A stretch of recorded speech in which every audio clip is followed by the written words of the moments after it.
Okay, are we about ready to get started? I think we are. I am about ready. I'm just finishing up something here. Get my core temp program up here. All right, it is time for some more liberal lies about American history. So, uh, we are on lie 28, so we're past the halfway point, which is good. We'll just put on my spectacles and jump right on into it. I think a few of these are short, so we should do at least 3 tonight. And hopefully I won't lock up and crash out. So, here we go. Lie number 28. Neither Ronald Reagan's election nor the contract with America proved the triumph of conservative ideas.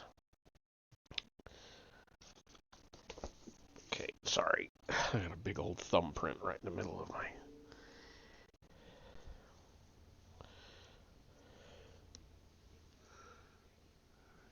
That'll do. Okay. Better than it was. All right, so we start off with 3 um, quotes. First is, where had all the voters gone? The 1980 election reflected the largest mass movement of our time, non-voting. And that's by George Brown Tyndall and David E. Shee, America, A Narrative History. The second one is, in truth, the favorite candidates of millions of Americans, unhappy with Carter but distrustful of the right-wing ideologue Reagan, was none of the above. That's Samuel Eliot Morison et al., Concise History of the American Republic. And the third is, the contract with America was a political wish list published by consultants and tested in focus groups. And that is by Stephen M. Gillen and Kathy Matson, The American Experiment. So, here we go. Reagan critics pounced on the low voter turnout in 1980 as an indicator that conservatism, quote unquote, didn't sell. One text claimed, quote, the election results revealed a new low in voter turnout, and the new president entered the White House having received a landslide of only 26% of the electorate, end quote, of 93 million voters.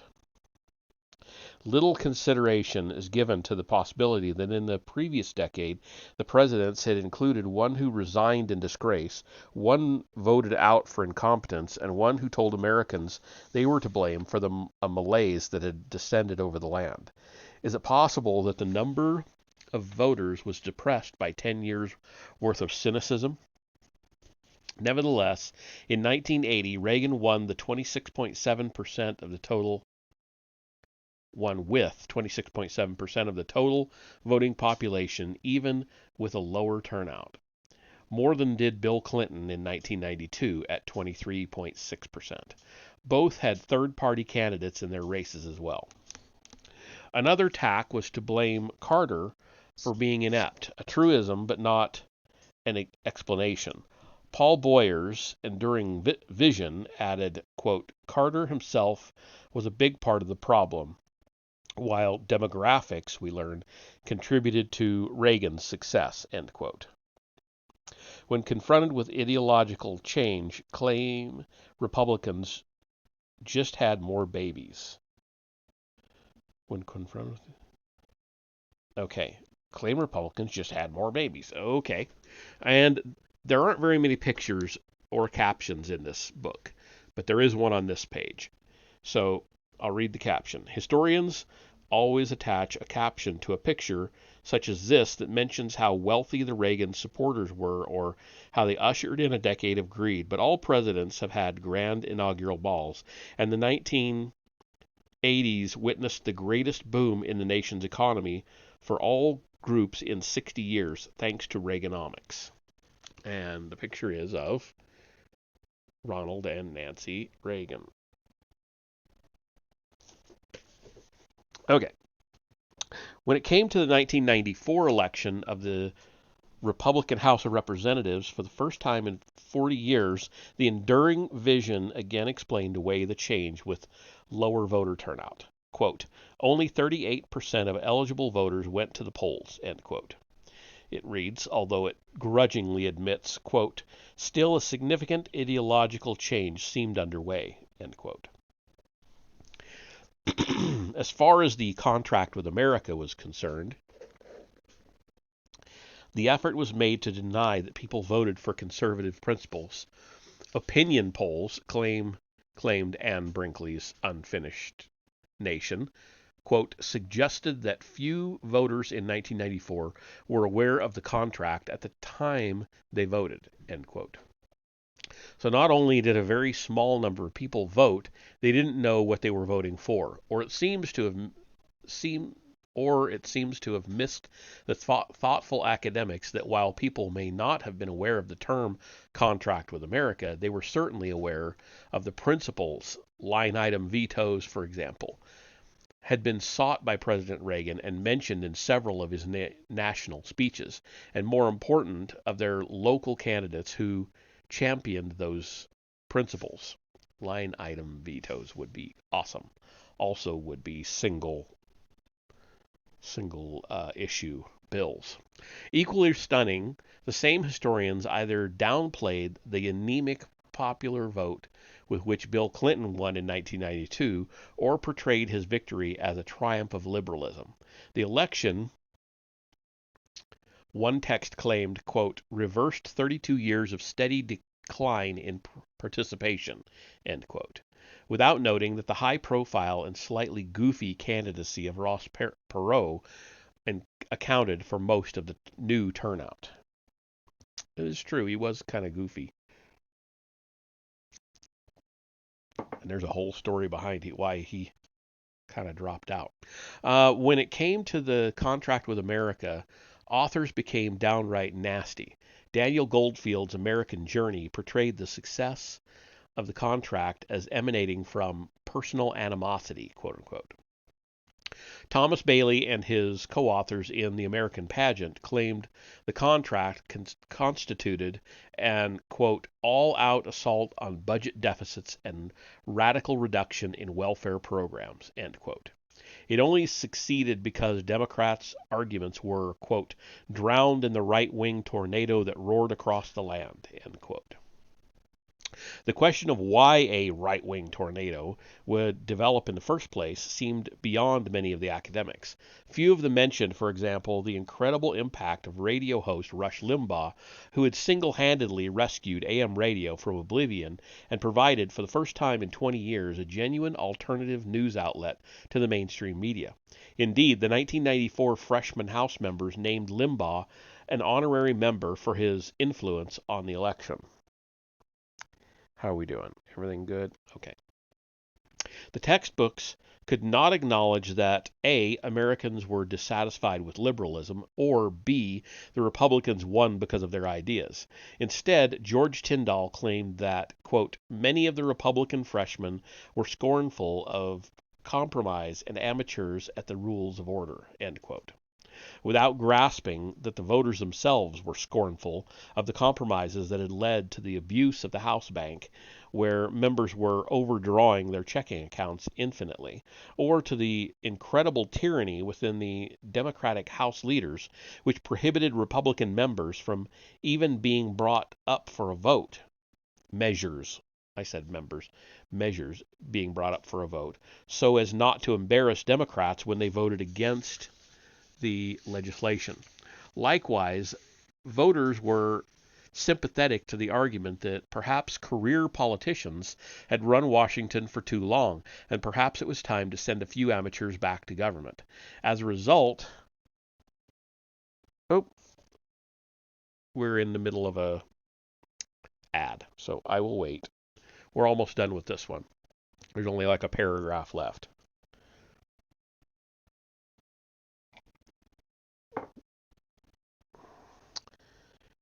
But I want everybody to be able to hear this.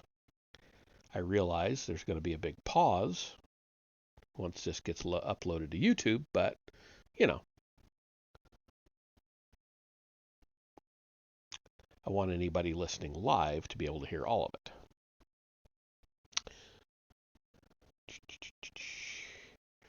And let's see. Next one is 6 pages, so it'll be a little bit longer.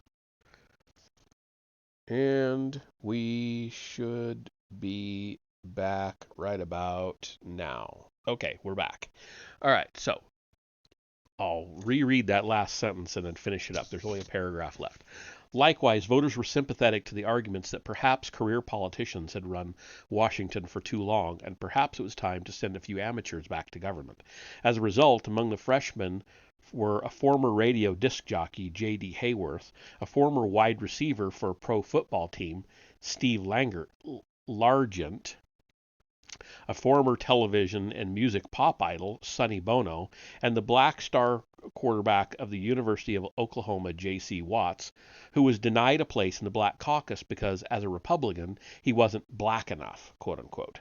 These and many other non-lawyers, first-time candidates won a stunning election in which numerous heavily favored and well-entrenched Democrats lost and where virtually all of the polls were wrong.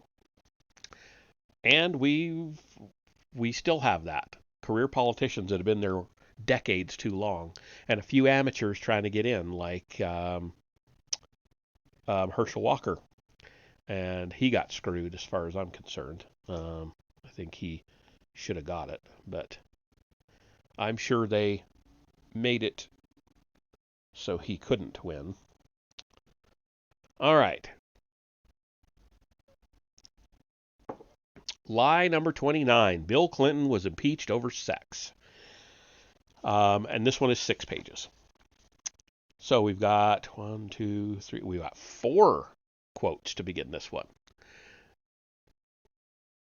This is a vast right-wing conspiracy that has been conspiring against my husband since the day he announced for president. That's Hillary Clinton, January 27, 1998, on the Today Show. The second one, Clinton aides are already starting to whisper about an Ellen Romech strategy, and that is referring to how J. Edgar Hoover dealt with congressmen investigating President John Kennedy's affair with an East German spy. ABC's This Week with Sam and Koki, February 8, 1998. And then the third one is, given the incivility of American politics by the 1990s and the media's insatiable appetite for scandal, it was apparent Clinton would be forced to defend himself. That's by David E. Harrell et al., Unto a Good Land. And the fourth one, Starr and his colleagues came up with very little they could use to legally impugn the president. Now they thought they had finally caught Clinton in an attempt to obstruct justice. And that's by Erwin Unger, These United States. Bill Clinton had the ignominy of being only the second president ever impeached. As in the impeachment of the first, Andrew Johnson, the Senate went well outside its constitutional limitations to rule on the, quote, seriousness of the crime, end quote, rather than on whether indeed the president had committed the offenses. Oh, really? I wonder where we've heard that before.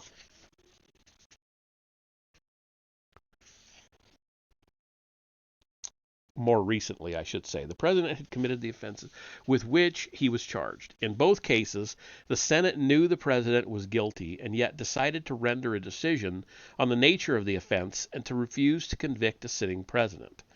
Make no mistake, Bill Clinton lied repeatedly under oath to federal prosecutors, and he also had his attorneys submit a false statement to a federal judge. In Richard Nixon's time, we called this quote-unquote obstruction of justice, and presidents resigned over such behavior. Nixon's arch nemesis, Special Prosecutor Archibald Cox, noted that there, quote, is a radical difference between what people expect of a president and his aides and what they will cynically tolerate from time to time in municipal aldermen or county commissioners, end quote. Clinton's problems arose from his and Hillary's attempt to profit from a land scheme in Arkansas in a development project called Whitewater.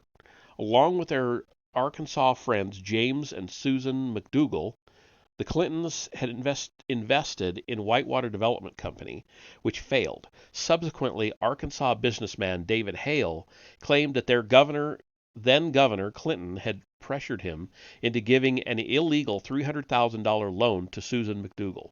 Hale had his own problems, which led Clinton's supporters to allege he had raised concerns only after his own legal situation became apparent. The Clintons lost money and avoided a Securities and Exchange Commission investigation. Inquiries later concluded there was not sufficient evidence to charge the Clintons in the Whitewater affair. Nevertheless, the Clintons' role in Whitewater looked more suspicious after the White House Deputy Counsel Vince Foster committed suicide in 1993. Foster had dealt with the Clintons' Whitewater business while he and Hillary were law partners at the Rose Law Firm in Arkansas. Subsequently, Foster's office was cleaned out and the materials secretly held for 5 days before being turned over to authorities. In addition, in 1978 and 1979, while First Lady of Arkansas, Hillary Clinton had turned a $1,000 investment in cattle futures into $100,000. When an economist reviewed the trades, he concluded there was only a 1 in 250 million chance that the profits could have been made legally. The trades seemed to involve payoffs whereby James Blair, her advisor, assumed losses in trades so that she could post profits. Robert Red Bone, a commodities broker who had facilitated the trades for Blair through a securities brokerage firm, Refco, admitted that Hillary did not have sufficient funds in her account to cover her activities. In other words, Blair and/or Refco were covering Hillary. The question was, in return for what? Whitewater opened the door for a special investigator. Clinton's Attorney General Janet Reno appointed Robert B. Fisk in 1994 to examine the Whitewater transactions, with special focus on Clinton's pressure on David Hale to make substantial loans to Madison Guarantee. And that a bank had concealed transactions related to Clinton's 1990 governor race. Both Clintons were subpoenaed. In August 1994, Fisk was replaced by Kenneth Starr, named by a 3-judge panel to continue the inquiry. Under Starr, Hale, and Susan McDougal were indicted, as was Webster Hubbell, who pleaded guilty to mail fraud and tax evasion at the Rose Law Firm that was related to Hillary Clinton. The notion that Starr didn't find any wrongdoing in Whitewater was false. 3 were indicted, and Clinton himself was found guilty of submitting a false statement to a federal court.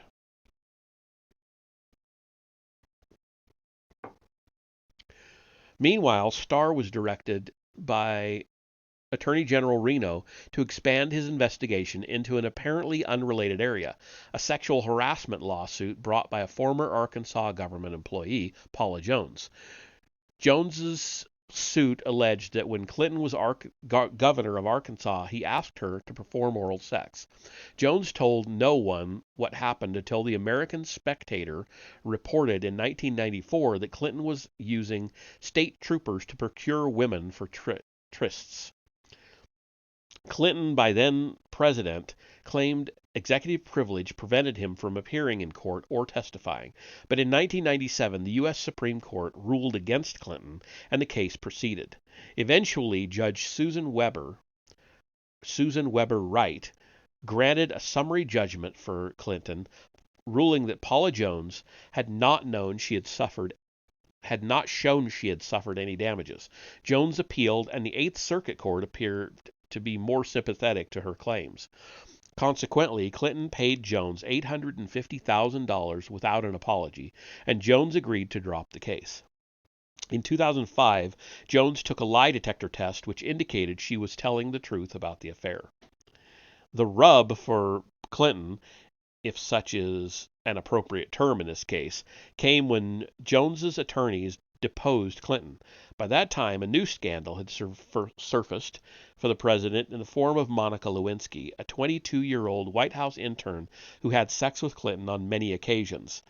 Matt Drudge's Drudge Report website broke the news on January 17, 1998, that the press was covering up the Lewinsky affair, virtually forcing the mainstream media to report the story. Seeking to prove a pattern of behavior, Jones's lawyers asked Clinton, quote, "Have you ever had sexual relations with Monica Lewinsky?" End quote. And Clinton denied it, committing possible perjury. At a remarkable 1998 press conference, Clinton publicly stated, quote, I did not have sexual relations with that woman, Miss Lewinsky. I have never had sexual relations with her. I've never had an affair with her, end quote. I've heard that quote so many times I almost went into a Clinton impression by accident. In the deposition, Jones's attorneys also asked him if he had ever given Lewinsky any gifts, to which he replied, quote, I don't remember, but I certainly could have, end quote. In fact, Clinton had given Monica a special book, Walter Whitman's Leaves of Grass, which he also gave Hillary as a love token. The First Lady was reported to have gasped, quote, he gave me the same book after our second date, end quote. During this time, the Clinton spin machine was in full force, its hacks doing everything they could not only to destroy the reputations of Paula Jones and the other women who came forward with allegations of improper sex with Bill Clinton, but also to attack any media person who even suggested there might be any truth to the matter. And Hillary, having perfected Clinton speak, answered in response to a question at a college speech, quote, do you think the charges are false, end quote, answered, quote, certainly I believe they are false, absolutely, end quote. Here she could believe whatever she wanted without having to actually answer a question about whether the charges were true. Then she followed up with her standard, quote, vast right-wing conspiracy, end quote, response. I hate it when they do that. Quote, has been a concerted effort to undermine his legitimacy as president, to undo much of what he has been able to accomplish, end quote. Starr's investigations turned up several other women who claimed to have been targeted by Clinton. Kathleen Wiley, who said, quote, I had a similar thing happen to me in 1993. End quote. And Juanita Broderick, who alleged Clinton raped her in 1978 during his campaign for Arkansas governor. These and other serious allegations, especially obstruction of justice and suborning of perjury from witnesses before the grand jury, were included not only in Starr's report, but also in the secret material Starr provided to the U.S. House of Representatives and U.S. Senate. Only 5 congressmen and no senators ever looked at the material, and, quote, not one Democrat saw fit to examine the evidence, emphasis in the original, end quote. The House Judiciary Committee took up the report of the independent counsel and turned out a recommendation to impeach on 4 counts. 2 counts of perjury to a grand jury, 1 of obstruction of justice, and 1 of abuse of power. When the full House voted, it dropped 1 of the perjury charges and the abuse of power charge. The House voted 228 to 206 to impeach on the perjury charge and 221 to 212 on the obstruction of justice charge. Getting a conviction in the Senate was nearly impossible, however. During the Watergate era, then staffer Hillary Clinton had issued a report to her chairman that said if Richard Nixon came to trial, he should not be entitled to legal counsel in the Senate. But as First Lady to an impeached president, Hillary wanted Bill to have all the legal protection he could get, and he had a number of lawyers make his case. 13 House managers acted as prosecutors, but one of their staffers, a Democrat named David Shippers, warned that Democratic senators had told him they would not convict under any circumstances. Senator Pete Domenici Republican New Mexico, flatly stated, quote, "I assure you that you will never get 67 votes to remove the president from office," end quote. This comment came before the Senate had heard a single word of testimony or reviewed a single shred of evidence. Senator Ted Stevens, Republican from Alaska, seemed even more cowardly, telling the leading Republican congressman of the Judicial Committee, Henry Hyde of Illinois, quote, "Henry, I don't care if you prove he raped a woman and then stood up and shot her dead. You're not going to get 60 votes," end quote. Given the Republicans were in the majority in the Senate, the House managers had reason to think they might act responsibly, a view that was immediately quashed in their meeting with the senators. As Shippers noted after the first meeting between the House managers and Senator Trent Lott, the senators, quote, "were afraid to ask questions because they were afraid to look at the evidence," end quote. In fact, Shippers' team, asked by the House to determine whether there was any substantial and credible evidence that Bill Clinton was involved in a conspiracy to obstruct justice, note, nothing about sex in the charge, came back with 15 separate charges they urged the House to bring. These were not Republicans, but bipartisan attorneys who examined the evidence that Clinton not only had lied, but had urged and formulated schemes to get others to lie and had tampered with witnesses in a federal case. Shippers concluded that in the context of what Nixon was charged with, Clinton's offenses were far greater, and far from being partisan in its operations and attempting to get Clinton, the House Judiciary Committee went out of its way to give Clinton extra constitutional consideration in the case. For example, at the impeachment hearing itself, Clinton's defenders were given an astonishing 30 hours to present witnesses or offer evidence, while Shippers' team only had 2.5 hours. Indeed, throughout the proceedings, the House impeachment attorneys were stunned at how little leeway they were given to present evidence and witnesses, all contrary to not only known law but previous impeachment precedent. Rather than having to answer questions before the grand jury with the time-tested 3 options, tell the truth, lie, or plead the Fifth Amendment, Clinton was given a 4th option, which allowed him to read, then refer to a statement he had brought with him.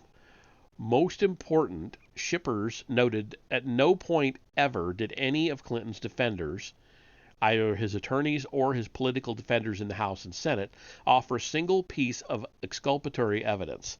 Finally, because of political concerns, quote unquote, the 15 charges recommended by the attorneys were reduced to only 4, and the obstruction of justice charge was completely gutted. Worse than the partisan restrictions put on the prosecution team, the Senate ignored its duty and changed the rules in midstream, as with the Andrew Johnson impeachment 130 years earlier. The Senate of the United States exceeded its constitutional charge, which required that the Senate only judge guilt or innocence, whether or not the charge rose to the level of an impeachable offense, had already been decided by the House impeachment vote. Yet neither the Republican-controlled Senate of 1867 nor the Democrat-controlled Senate of 1998 followed the Constitution. Each also infringed on the House's constitutional mandate by considering whether the offense was serious enough to warrant removal. 5 Republicans voted not guilty on the obstruction of justice charge. 10 voted not guilty on the perjury charge. No Democrat voted against Clinton on any Senate vote. Starr had proven beyond a shadow of a doubt, that Clinton had lied to a grand jury, and more important, the evidence that not one senator looked at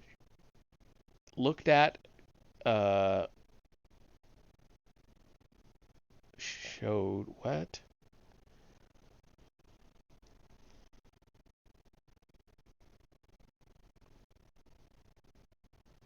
Okay.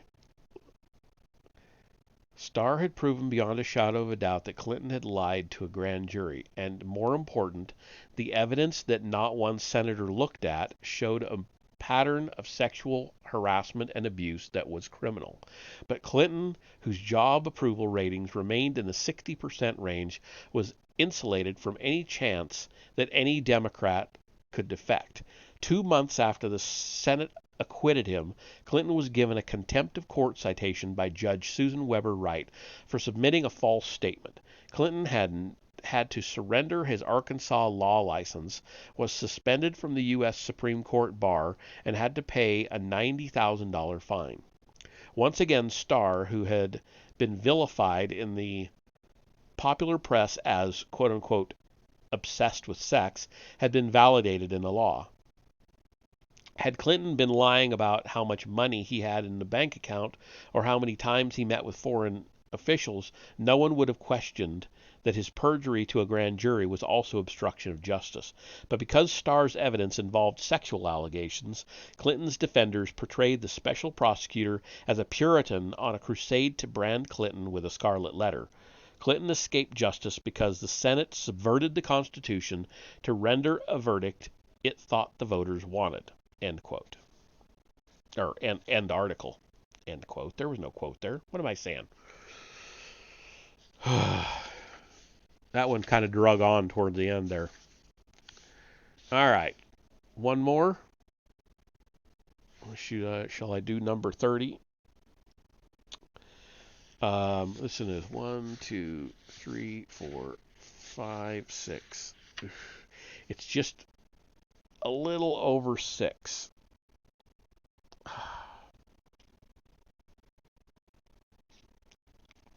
All right, here we go.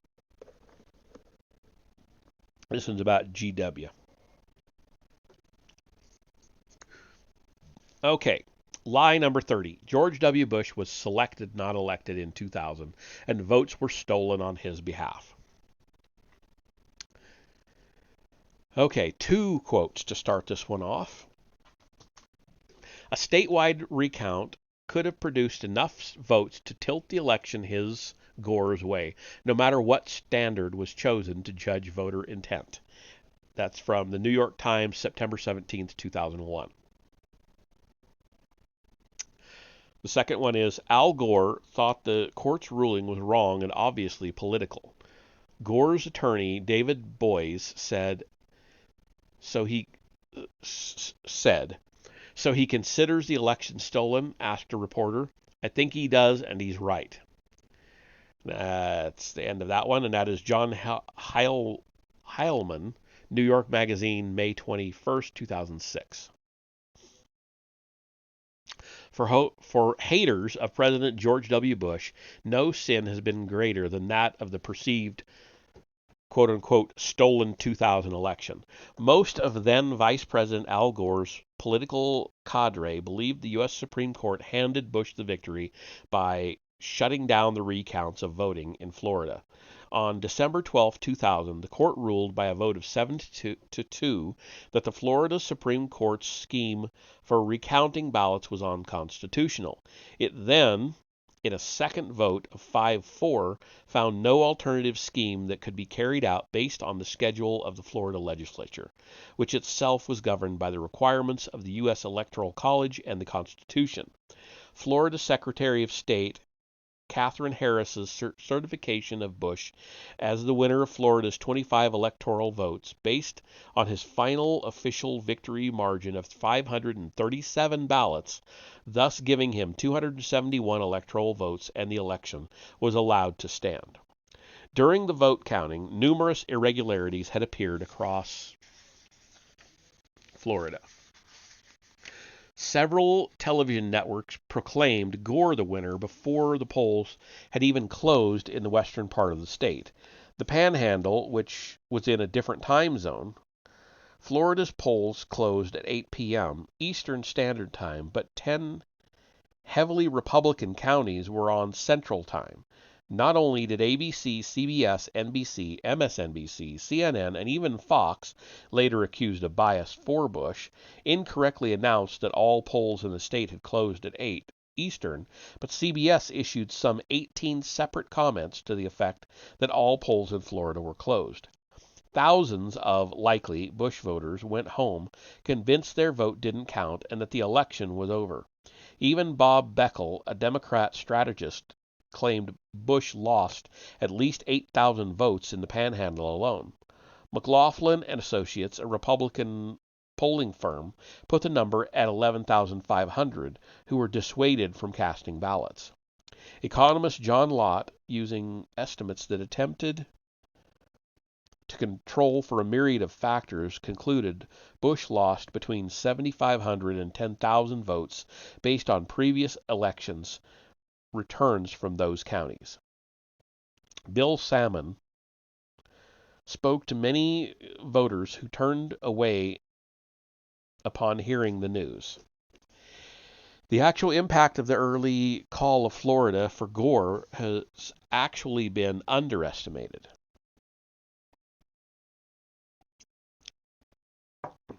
For years, a myth had developed that Gore, quote, won the popular vote, end quote, but lost the election. Yet that was not true if the impact of the early call was factored into nationally. Not only would Bush have gained thousands more votes in Florida, but nationwide, untold numbers of people didn't bother to vote because they thought the election was decided. If there were 10,000 votes in Florida that would have gone to Bush, how many nationally did he lose? Enough to, in fact, give him the popular vote victory as well.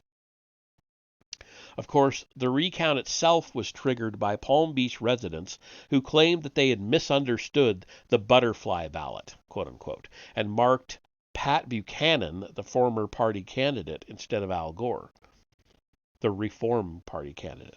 The notorious butterfly ballot used in Palm Beach had the names of candidates on one side with a black arrow in bold pointing across the spine to a corresponding hole to be punched.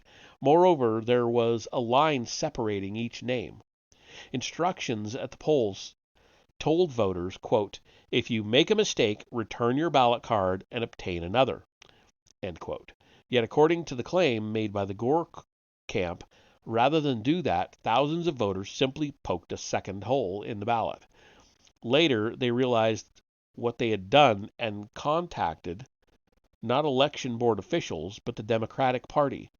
About an hour before the polls closed, the Democratic National Committee, DNC, called a Texas telemarketing firm and hired it to phone thousands of Palm Beach voters. TeleQuest, the firm, called 5,000 voters, 98% of whom had already voted, and instructed them to return to the polls, quote, so that this problem can be fixed, end quote. Assembling a list of 2,400 voters, TeleQuest gave the names to the Democratic National Committee, which then did something remarkable. Nothing. Hold on.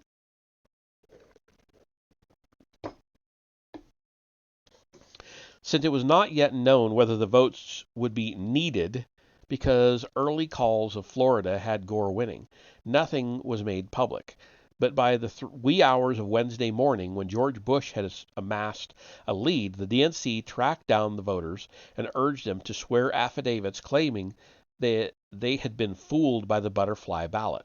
However, it was not a semi-blind octogenarian who filed the first lawsuit claiming he had been baffled, but a Democratic Party operative named Andre Fledel. Lawyers began drafting their motions for the courts while the shock troops of the Democratic Party, led by Reverend Jesse Jackson, descended on government offices in Palm Beach, demanding, quote, every vote must count, end quote. By that time, Bush had a lead of about 800 votes, but based on an AP analysis of Florida county-level tallies, it would hold up. Gore's spokespeople claimed that, quote, more than 20,000 voters in Palm Beach County, who in all likelihood thought they were voting for Al Gore, had their votes count for Pat Buchanan, end quote. The Gore camp concluded that the only way to win was to keep counting votes until it produced the desired result. In addition to the quote-unquote wrongly punched ballots for Buchanan instead of Gore, there were more than 19,000 ballots not counted at all because they had two holes. people had voted for more than one candidate. Thus, the Democrats came up with the magic phrase that 20,000 people did not have their votes counted. In Palm Beach, Gore, it was argued, would have won 64% of the overvotes as well. Gore's camp did not want to hear that the butterfly ballot was originated in a Democratic-dominated county, approved in that same county, and administered by Democrats under Teresa Lepore, a Democrat, in the Palm Beach elections office. It was also published ahead of time in the papers. Ultimately, Gore knew that the butterfly ballots would come to nothing. Bush was not about to allow Gore's team to suddenly discover new votes, quote unquote, that were not there earlier. James A. Baker III, who had worked in the administration of George H.W. Bush, was brought in to watch developments for the Bush camp.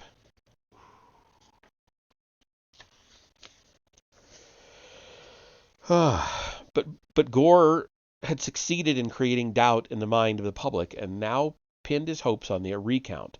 In one early recount, Bush's lead had slipped to a mere 224 votes in Florida. Gore, who had conceded earlier in the night, now had to unconcede and insist on another recount. Florida had already recounted the ballots twice, all 6 million votes.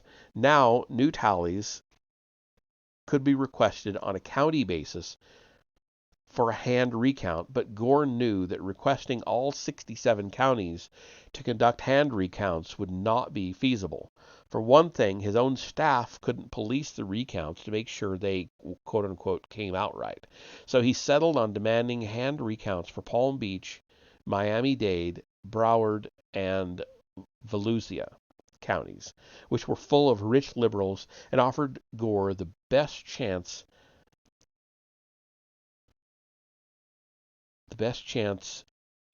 sorry, I've totally lost my place. Rich liberals had offered Gore the best chance of getting more votes. Gore asked for a recount from canvassing boards by Thursday, as Friday was the observed Veterans Day holiday. Blech. We're getting there. Just under 2 pages left. The counts began degenerating into a circus, with board members holding ballots up to the light to determine if voters had actually punched out the chads, the rectangles of paper that showed whether someone had voted for a candidate. Both Republican and Democrat operatives breathed down the necks of the election board officials to ensure that they were being fair. Each ballot had to be examined by the entire canvassing board, all under scrutiny of the 24-hour cable news networks. The world learned the difference between a hanging chad, where the chad was simply not dislodged, which may be counted as a vote, and an indented or pregnant chad, which should not be counted as a vote. Each board member had to hold the ballot up to the light to see if light showed through. If so, it was a vote. At that point, Democrat lawyers lobbied to get the members to change their angles to see if any light at all was showing through. Throughout this process, the election boards changed their own rules repeatedly, itself a violation of Florida voting laws, which already bestowed considerable latitude on the board members, allowing them to, quote, discern the intent of the voter, end quote. Now the board members were deciding who the voters really wanted to vote for, but after only a few hours, the board realized they had used shifting standards for all their previous work. Increasingly, it was becoming obvious to even Democratic Party operatives that there simply was not enough time to recount all the votes by hand and fight over every single ballot. Before, Florida law required the Secretary of State to certify the election, according to which all county returns had to be received by the Secretary's office by 5 p.m. on the 7th day after the election. Any missing counties were to be ignored.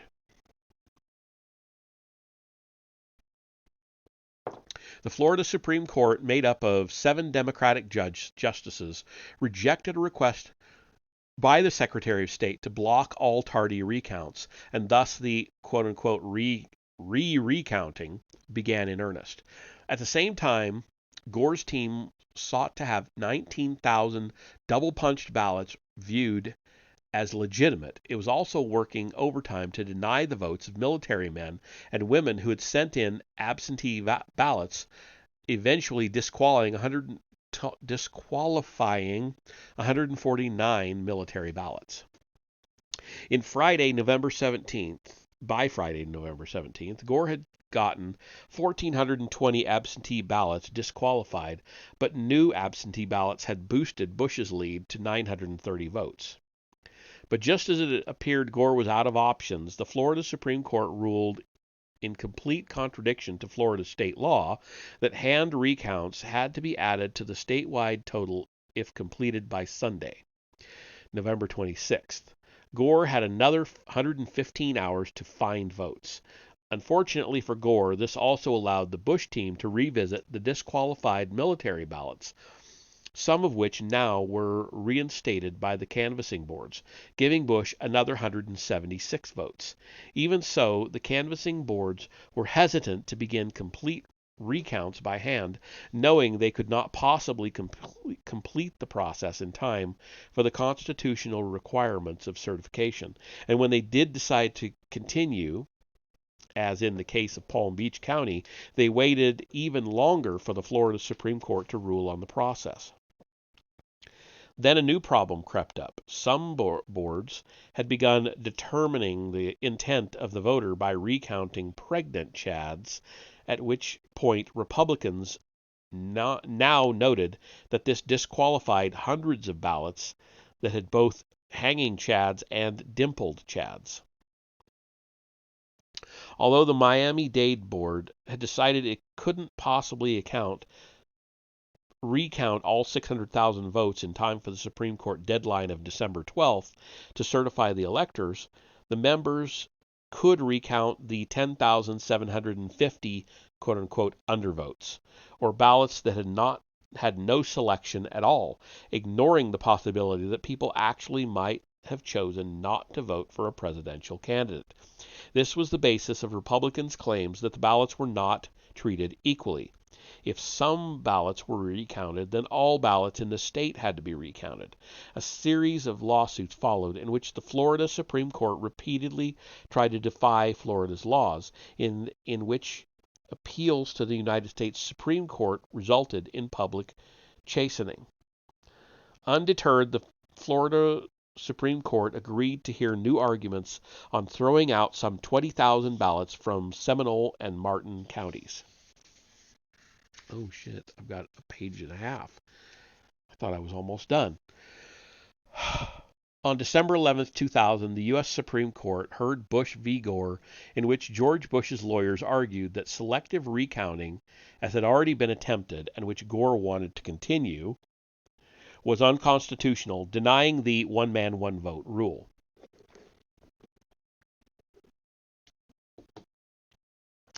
Either the whole state had to be recounted by hand, which Bush was confident would show him the winner, based on the disallowed absentee ballots and gains made in pro-Republican counties, or none of it could be recounted. The United States Supreme Court agreed by a 7-2, not 5-4 vote. The Supreme Court thus stopped the slipshod recount that was continuing in hiccups in Florida and allowed Harris to certify Bush as the winner. Critics tried to make the important Supreme Court vote the second opinion, which was 5-4, which held that since the current recount process was unconstitutional, no alternative scheme could be devised in time to comply with the limits established by the Florida legislature. Indeed, the decision cited the shifting standards used by Palm Beach in departing from its own 1990 rule, then changing the new rule to allow more Gore-friendly ballots. The court, particularly the liberal members, Stephen Breyer, David Souter, Ruth Bader Ginsburg, and John Paul Stevens, did a monstrous disservice to the nation with the second opinion. It was obvious to anyone that millions of ballots could not be hand counted in 2 days, or in time for the December 12th constitutional requirements to name electors. The Electoral College didn't actually vote until December 18th, which had encouraged Gore's supporters to try to extend the deadline until the 18th. For Justice John Paul Stevens to claim that, quote, preventing the recount from being completed will inevitably cast a cloud on the legitimacy of the election, end quote, was correct only if there was a reasonable chance of completing such a full recount. And issuing a final slapdown on the Florida Supreme Court, the U.S. Supreme Court noted, quote, when a court orders a statewide remedy, there must be at least some assurance that the rudimentary requirements of equal treatment and fundamental fairness are satisfied, end quote. As Justice Antonin Scalia wrote, quote, count first and rule upon legitimacy afterwards is not a recipe for producing election results that have the public acceptance democratic stability requires, end quote. The second 5-4 vote gave the mistaken impression that the court did not overwhelmingly find constitutional violations of the Florida recounting process. It did. Nevertheless, the press and the left would forever complain that by a 5-4 vote, the Supreme Court selected Bush, when in fact he not only won the Electoral College fair and square, but without the early call of Florida, likely would have won the popular vote as well. Postscript. In November 2001, the University of Chicago's National Opinion Research Center, with funding from the Miami Herald, conducted a comprehensive review of all uncounted machine ballots in the Florida 2000 election and concluded that the only way Gore could have won was by, quote, using counting methods that were never requested, including overvotes, end quote. Yet even this standard could not meet the constitutional test set by the Supreme Court for a statewide hand recount, which the consortium reluctantly agreed Bush would have won. Whew. Done with that one. All right. That puts us up to lie number 31 for next time, which is Muslim terrorists are poor and uneducated and hate us because we support Israel. That will be the first lie, and it's only 3.5 pages. Then the news media is objective, fair, and balanced. It always has been. That's lie number 32. And lie number 33 for next time will be Native Americans were great environmentalists while white settlers destroyed the buffalo. So that will be the 3 we do next time. So that'll be that for tonight. Thank y'all for coming in and listening to me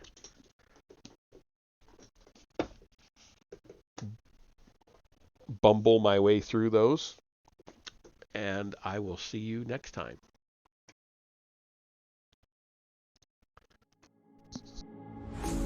Don't like the lights, but it's camera time. Said take a picture, but you rolled your eyes. Now I'm mortified, and still terrorized. Push me behind to get my better. I wanna push you back, but that's all you love me. I'm back, trying to get me straight.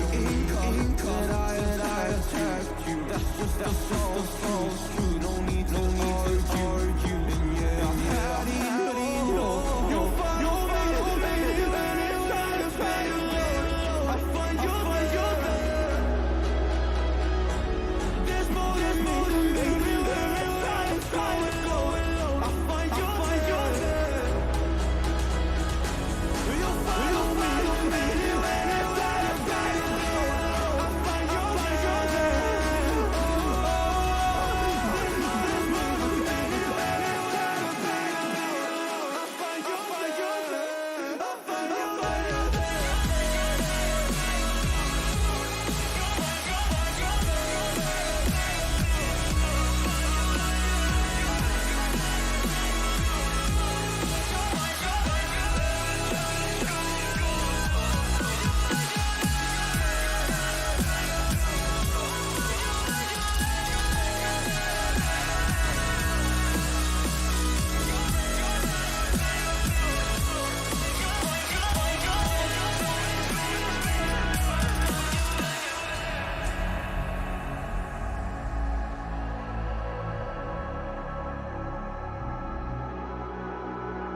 so scared to leave my house, so I cannot run this. Always being watched by someone so sit on privacy.